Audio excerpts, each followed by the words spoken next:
আসসালামু আলাইকুম সুপ্রিয় দর্শক, বরাবরের মতো আজকেও হাজির হয়ে গেলাম নাম না জানা মজার এক মাছের রেসিপি নিয়ে।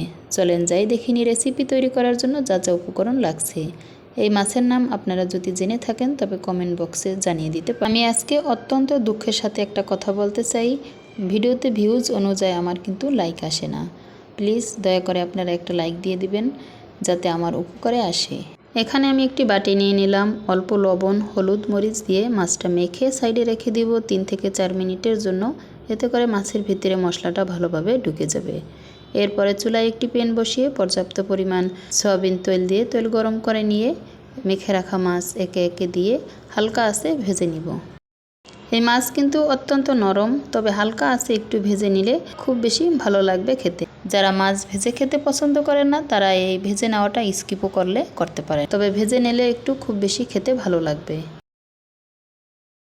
এখানে প্রায় আমার মাছ ভেজে নিতে এক পিঠ সময় লেগেছে 1 থেকে 1.5 মিনিট। এরপরে উল্টিয়ে নিয়ে অন্য পিঠ ভেজে নিয়ে চুলা থেকে নামিয়ে নিব। এখন চলেন যাই মূল রান্নার জন্য চলে যাই। এখন চুলায় একটি প্যান বসিয়ে পর্যাপ্ত পরিমাণ তেল দিয়ে তেল গরম হয়ে আসলে এখানে অ্যাড করে দিব 4টি সাদা এলাচ মুখ ফাটিয়ে, 3 টুকরো ছোট সাইজের দারচিনি, 1 টেবিল চামচের একটু বেশি পরিমাণ জিরা, হাফ টেবিল চামচ পরিমাণ কালো জিরা, একটি বড় সাইজের তেজপাতা। এখন আলতো হাতে নাড়াচাড়া করে সমস্ত উপকরণ ভেজে নেব 2 থেকে 2.5 মিনিট হালকা আছে। এই সময় সুন্দর একটি ফ্লেভার চলে আসবে আপনার নাকে। দিয়ে দিব 3 থেকে 4টি পেঁয়াজ কুচি করে কেটে নিয়ে পরিমাণ মতো কাঁচামরিচ দিয়ে দিলাম। আপনারা এখানে কাঁচামরিচের পরিমাণটা কম বেশি করে নিতে পারেন, যে যেভাবে ঝাল পছন্দ করেন।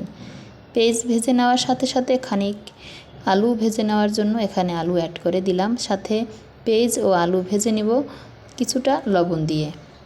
লবণ দেওয়ার কারণে কিন্তু আলু থেকে পানিটা অতি তাড়াতাড়ি বেরিয়ে আসবে, সুন্দরভাবে আলুটাও ভেজে নেওয়া হবে। এরপরে এখানে অল্প পরিমাণে পানি অ্যাড করে দিলাম, প্রায় 1 কাপের মতো পানি অ্যাড করে দিয়ে হলুদের গুঁড়া, মরিচের গুঁড়া, ধনিয়ার গুঁড়া অ্যাড করে দিয়ে নাড়াচাড়া করে সমস্ত উপকরণের সাথে ভালোভাবে মশলাটা কষিয়ে নিব।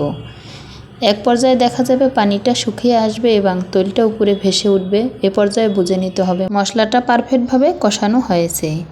এরপরে এখানে অ্যাড করে দিব পর্যাপ্ত পরিমাণ পানি অ্যাড করে দিয়ে ফুটে আসার আগ মুহূর্ত পর্যন্ত অপেক্ষা করব। এখন নাড়াচাড়া করে সমস্ত উপকরণের সাথে ভালোভাবে মিশিয়ে দিব।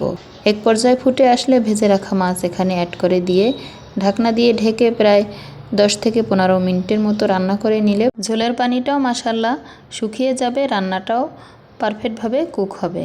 এক পর্যায়ে সমস্ত মাছ এখানে অ্যাড করে নিয়ে নাড়াচাড়া করে ভালোভাবে আলতো হাতে একটু মিশিয়ে নিয়ে এরপরে ঢাকনা দিয়ে ঢেকে দিব। যে যেখান থেকে আজকে রেসিপি দেখছেন চ্যানেলটি সাবস্ক্রাইব করে বেল আইকন অন করে রাখতে পারেন, যাতে আমার নতুন ভিডিও সবার আগে আপনার কাছে পৌঁছে যায়।